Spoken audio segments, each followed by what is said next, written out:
Okay, so I'm just going to talk a little bit about the plywood that we chose here, and then we'll get started with the project. So as you saw in the intro there, we bought our plywood at Home Depot. There's a lot of options, and we ended up going with something a little bit more expensive than the cheaper stuff, but still a softwood, still a pine plywood.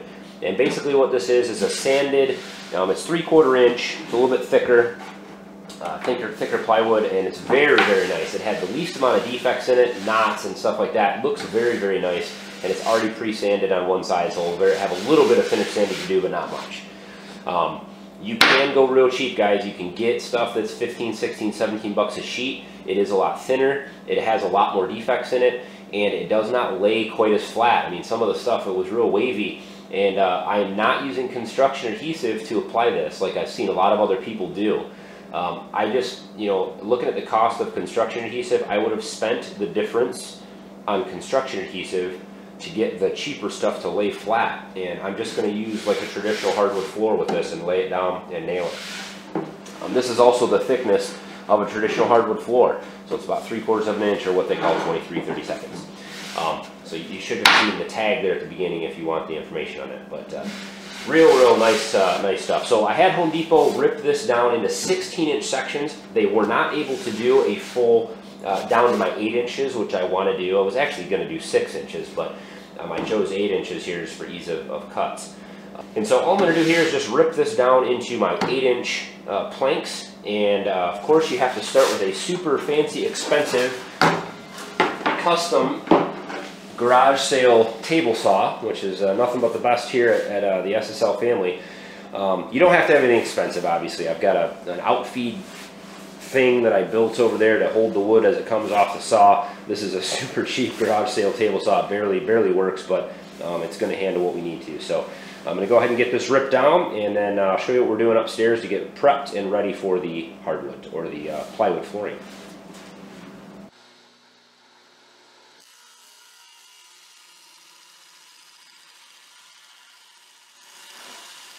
Okay, so I've got a small stack of our planks here that have been cut. I'm just going to find the kind of the best side of each plank here, and then I'm using a super fancy sanding block here made out of a piece of 2x4 and a cheap piece of 100 grit sanding paper stapled to it.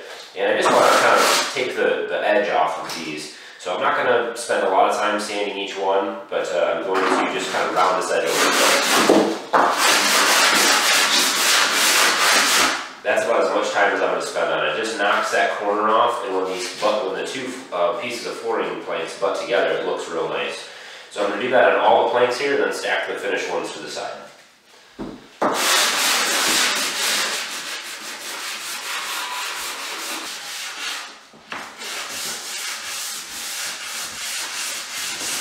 Alright, so we've got all of our planking cut into 8-inch strips and sanded down, and I've picked the best side of each one, and I've got them all stacked here in the middle of the room. Just to kind of give you an update on what we've done so far in the room, obviously we've torn out all the carpet. I've taken all the moldings off as well, because I want the hardwood to go right underneath. I'm going to re-put those moldings on after I'm finished up with everything. We did paint the room already and did all that other stuff, which isn't important for the flooring. So we've got just our bare OSB floor here, and we're ready to get started with getting things laid out. I chose to use some of this felt paper, it's roofing felt paper. There's a lot of different ideas on this, whether it's needed or whether it's not, but I wanted to just add a little bit of a kind of a moisture barrier on top of this OSB in case something's spilled or you get little wet spots and things like that. It's just a little extra protection for this OSB, because this stuff, if it gets wet, it really wrecks it. I also have heard that it keeps squeaking down and it keeps the floor a little quieter. And so I had a roll of this left over. When I built the chicken coop, I bought a whole roll of it, and I only needed like a little section. So I'm going to go ahead and run this out and cover the whole floor with it. And I'm just using a staple gun to get this laid down flat. And then I'll show you how we're laying out the flooring next.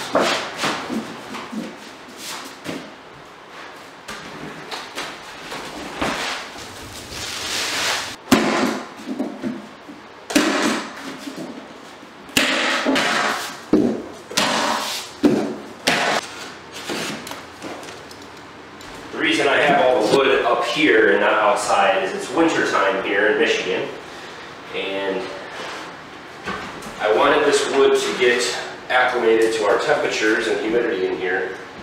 So I left it up here for a couple days, and I'm going to be working with it all up here, so it'll always be at the same temperature as the room that I'm working in. I've learned that most of the wood you get from Home Depot is pretty wet.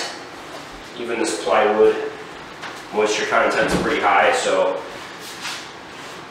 I'm not going to be leaving any spaces in between the flooring as I put it down, even though we're in winter, because I have a feeling it's going to shrink up a little bit. And I don't want to have giant gaps in between the planks here when that happens. Okay, so we've got all our felt paper down, all ready to start laying our planks down, so this is the actual fun part of this project, I think, so far. But the first thing I did here is that you can kind of see a chalk line that I've run down close to the center of the room here. And so what this is going to do is give me a guide to keep all my planks straight and a good starting point for me to work in each direction away from that starting point. I don't want to just start at one side of the room and then work my planks all the way across the room that way. Just to experience with decking, it ends up making it difficult for you to keep everything straight as you go. You end up having to, gap and fix things all along the way. And a lot of times by the time you get to the end, you're off by a quarter, an eighth, a half, or even more. This way, if I'm off by a little bit by the time I get to the end, it's going to be covered by the moldings on each side of the wall. So I can be off by as much as almost a half an inch, really probably 3/8 of an inch, and still be covered by that molding. So I don't have to worry about gapping the boards as I go quite as much. I've also started my chalk line right at a point where it's going to go right into this closet. So I'm going to be able to put a board here right underneath this molding and run it straight down the middle of the room here. It's almost the middle of the room, and then right into this closet. That way I don't have to notch around this this corner. Now I might have to do that on the other side of my door opening here, but at least I don't have to do it in both places.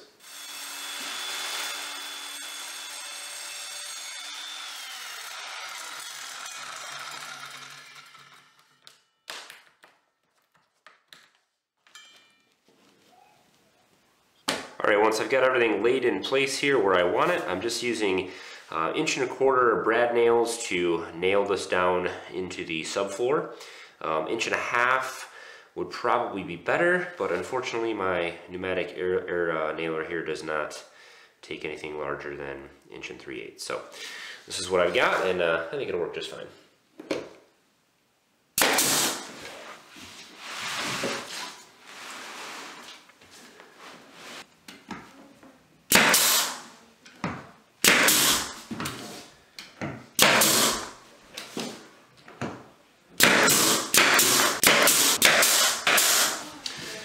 As we're going along here in the floor, I'm not doing any type of particular pattern. I'm actually keeping it kind of random. So the whole idea here with the wider planks and everything is to kind of mimic like an old farmhouse type look. It's going to be kind of a rustic floor. So, back when they may have gone and cut the lumber off their land, or, had planks cut from trees on their land, whatever they had available, and just whatever length planks they had, that's what they put in. So generally there's not a pattern in those old type of rustic floors. So I'm not doing, there's not going to be any lines that line up or any seams that line up across the floor here. It's going to be, all kind of random. I'm also doing the same thing with the nails. I'm not going to, put a nail here and a nail here and a nail here, all the way across. I'm doing them, if I have a nail here, I'm going to put them, in different places. And so I'm going to make that kind of random as well.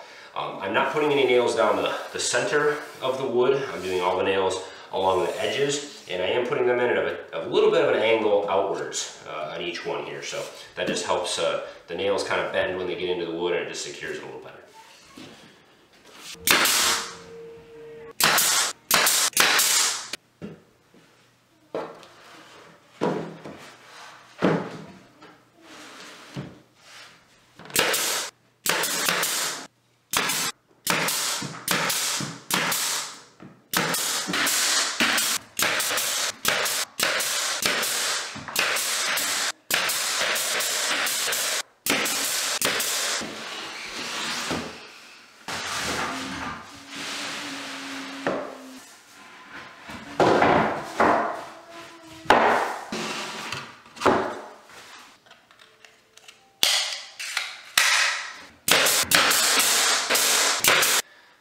Okay, so we've got just this little space left along the wall here, and I've milled up some smaller, shorter, or thinner pieces of planking that will fit in there.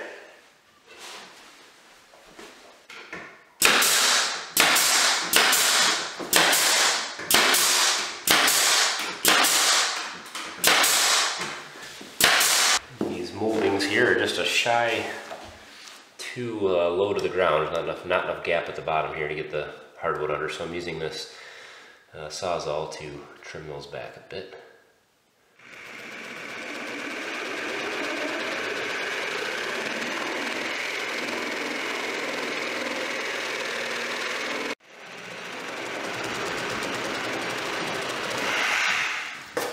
Okay, and for our threshold here into the doorway or entryway, I just have notched out a piece of planking so that it will kind of fit into that threshold a little bit underneath the door.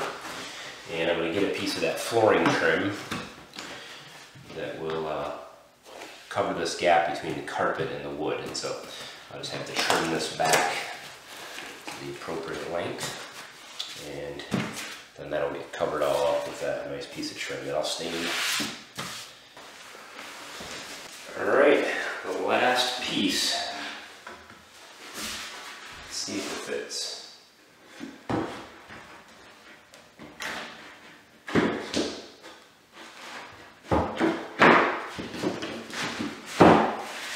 Alright, I think that's going to wrap it up for this video. I'm actually going to do a separate video on kind of finishing the floor and staining and sealing and all that kind of stuff. I don't want the video to run too long. I couldn't be happier with the way this has all turned out so far. The floor is real solid. It just feels really good. Everything laid down nice and flat. And I think this is going to, even though we're using a softwood, it seems to be so far that this is going to end up being a pretty durable, long-lasting floor. So only time will tell the story of how it lasts and how it works here. But of course, I'll keep you guys updated on that. If it turns out to be some kind of a big mess, we'll let you know that as well. But I think this is going to work out great. It smells nice in here. I love the smell of the pine, and it looks really good. So I'm going to kind of end with some close-up shots of the floor and that. And again, I'll put a link at the top here when I get the second part of this video up, and you guys can check that out as well. As always, you guys subscribe to the channel if you want to follow along and see the updates and things like that. I'd love to have you guys on board. Hit thumbs up on the video if you found it informational or educational or even entertaining at all. I'd love to hear your opinions and comments, so or throw your comments down below as well. Questions or anything you guys have, I'd love to hear it. So, as always, guys, thanks for watching. Have a good one.